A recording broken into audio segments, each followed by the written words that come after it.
Tapi mereka cari jalan pintas nih kemana-mana.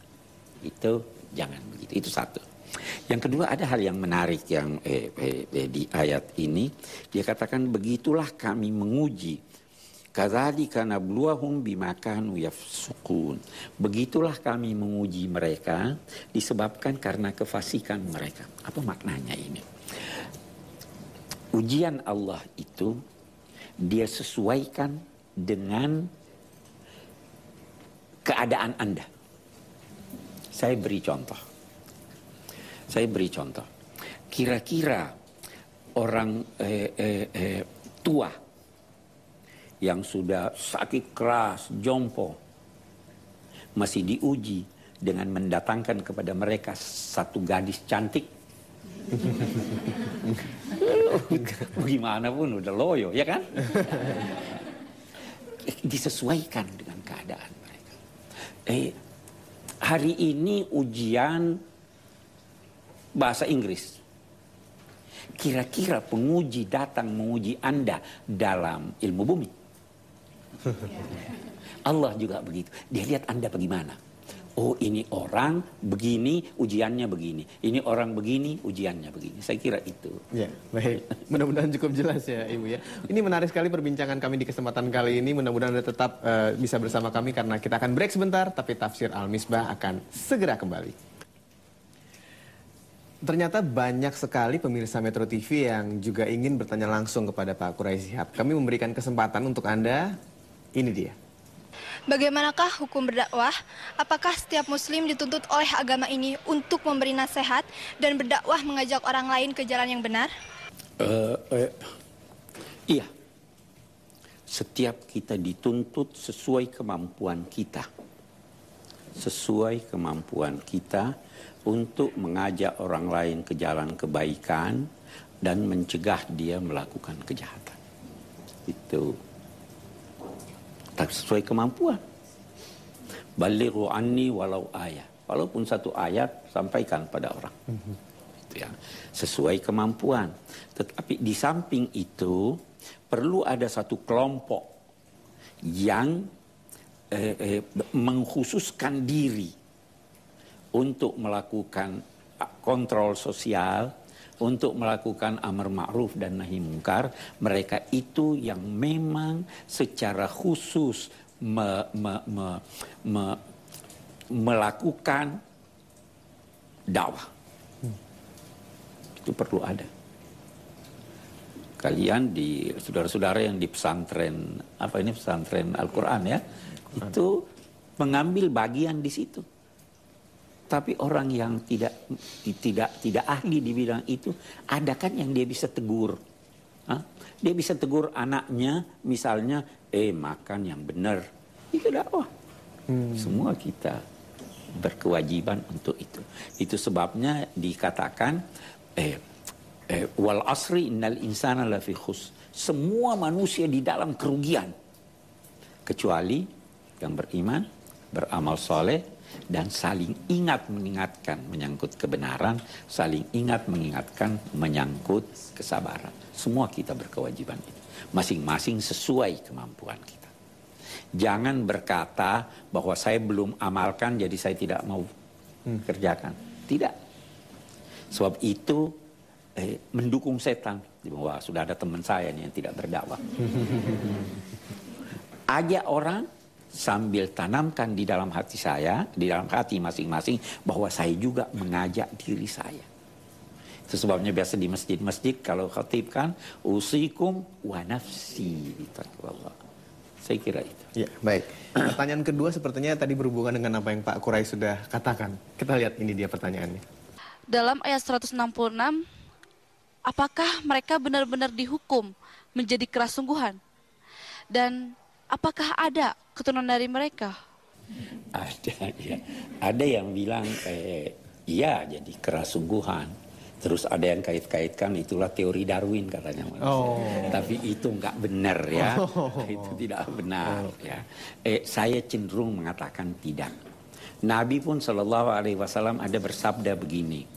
Siapa yang mengangkat kepalanya pada saat ruku sedangkan imam belum lagi mengangkat kepalanya, maka Allah mengubah wajahnya atau kepalanya menjadi kepala kera. Itu kan sekian banyak orang yang begitu tidak berubah. Ya, jadi itu maknanya pikirannya, dia punya tingkah laku seperti tingkah laku kera. Ya, hanya meniru, tidak menghayati substansi sesuatu. Kera kan begitu. Dia pandai meniru, tapi dia tidak hayati itu. Nah, orang-orang yang semacam ini ditutup wawasannya oleh Allah sehingga dia dinilai sebagai kera-kera. Begitu juga ada diubah jadi kera dan babi kan, ada itu di ayat yang lain. Saya kira maksudnya bukan seperti itu. Dia dijadikan tidak malu seperti kera. Jadi bukan dalam arti diubah fisiknya. Ya, baik. Kalau bicara mengenai keturunannya, Pak Quraisy, apakah keturunan juga akan seperti kera juga? Atau? Tidak. Alangkah banyaknya orang jahat yang keturunannya jadi baik. Dan alangkah banyaknya orang baik yang keturunannya jadi jahat. Iya kan? Jadi saya kira kita tidak menganut faham bahwa otomatis orang jahat pasti jadi jahat anaknya. Walaupun kita berkata bahwa orang tua boleh jadi ayah, boleh jadi kakek, boleh jadi kakeknya, bisa mempunyai pengaruh gennya kepada keturunannya. Itu sebabnya ada yang wajahnya mirip, warna kulitnya mirip, sifat-sifatnya mirip, bisa jadi ada itu. Tetapi kalau dalam konteks ini saya kira tidak. Ya, baik. Terima kasih Pak Quraisy. Sebentar lagi saya juga akan mengajak Anda untuk mendapatkan kesimpulan dari program kita kali ini, dan juga saya masih punya beberapa pertanyaan kepada Pak Quraisy. Anda tetap saksikan Metro TV. Sebelum kami sampai pada kesimpulan, saya punya satu pertanyaan dulu kepada Pak Quraisy, berbicara tadi dari pertanyaan sebelumnya Pak Quraisy mengenai yang berdakwah. Jadi Pak Quraisy mengatakan ya baiknya kita berdakwah lah walaupun hanya satu ayat saja.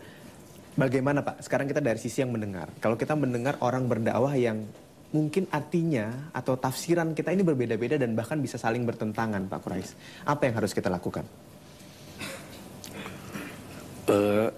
Kalau perbedaan itu masih dalam batas yang bisa benar keduanya, maka kita harus toleransi. Kalau ada orang yang bertanya pada Anda, 10 berapa tambah berapa? 5 tambah 5, Pak. Nah, kalau saya berkata 6 tambah 4. Betul. Ya, kalau saya ke pesta perkawinan, disodorkan teh dan kopi dan air jeruk. Kalau saya ambil air jeruk dan Anda mengambil kopi, apa Anda wajar marah pada saya? Begitu. Jadi kalau perbedaan itu masih dalam batas yang dibenarkan agama, kita toleransi. Silahkan Anda ini. Nah, kalau di luar yang dibenarkan agama, kita tegur dia. Kita tegur. Menurut saya begini, kita lakukan diskusi yang baik. Ya, oke, saya kira begitu. Baik, terima kasih. Boleh kita kesimpulan? Kesimpulan, mari kita ambil kesimpulan. Kita ambil kesimpulan. Dari ayat-ayat yang kita baca ini, yang pertama saya kira yang saya ingin ambil kesimpulan bahwa jika Anda mengarahkan perhatian kepada sesuatu, maka bisa jadi problema Anda, kesulitan Anda, penyakit Anda tidak akan Anda rasakan. Mengarahlah kepada Allah, itu akan mudah kesulitan itu tertanggulangi, atau kalaupun tidak tertanggulangi, mudah kesulitan itu Anda pikul. Itu satu. Yang kedua, doa dianjurkan oleh agama, tetapi jangan cuma berdoa, harus berusaha sekuat kemampuan Anda. Kata orang-orang, jangan biarkan Tuhan bekerja sendiri. Anda harus ikut bekerja. Yang ketiga yang saya ingin kemukakan di sini, bahwa kita ambil yang ini. Laksanakanlah perintah Allah sebaik mungkin, setulus mungkin. Jangan mencari-cari jalan untuk mengelak. Ya kan? Itu seperti ini tadi. Yang keempat, kesimpulan, yakinlah bahwa ujian Allah itu, kalau ujiannya dari Allah, pasti Anda dapat pikul. Pasti Anda dapat pikul. Saya berkata, tidak mungkin guru SMA menguji seseorang dengan ujian anak mahasiswa.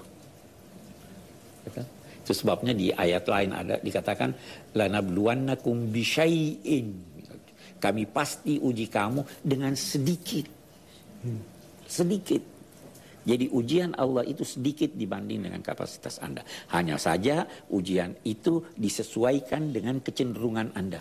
Saya tidak perlu menguji orang kenyang dengan Makanan. kamu makan ini, saya kenyang. Tapi coba uji orang yang lapar dengan makanan. Ya. Baru larang dia, kamu tidak boleh makan. Itu diuji, ya kan?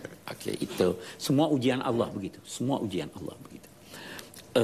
Yang selanjutnya, ini soal dakwah. Jangan pernah berkata bahwa dia sudah rusak, saya sudah tidak mau nasihati dia. Wadakir inna fa'ati zikra itu maksudnya berilah peringatan karena peringatan itu bermanfaat. Berilah peringatan karena peringatan itu bermanfaat. Inna zikra tanfa'ul mu'minin. Paling tidak manfaat itu untuk diri Anda. Anda lepas dari tanggung jawab. Jadi, dan karena itu kita semua berkewajiban untuk mengajak kepada kebenaran, paling tidak melalui tingkah laku kita. Saya kira itu kesimpulannya. Satu pertanyaan Pak Quraish tadi yang mengenai ujian. Bagaimana kita membedakan antara ujian dan hukuman, Pak Quraish? Lakukan introspeksi. Kalau Anda merasa saya selama ini benar-benar aja, itu ujian dari Tuhan. Kalau Anda merasa bahwa memang saya salah, maka itu peringatan dari Tuhan. Oke. Baik, terima kasih Pak Quraish dan terima kasih untuk Anda yang sudah menyaksikan Tafsir Al-Misbah di kesempatan kali ini. Mudah-mudahan kita bisa mendapatkan manfaat dan juga menikmati indahnya bulan suci Ramadan dengan segala anugerah dari Allah Subhanahu wa taala. Saya Hilbram Dunar. Wassalamualaikum warahmatullahi wabarakatuh. Waalaikumsalam warahmatullahi wabarakatuh.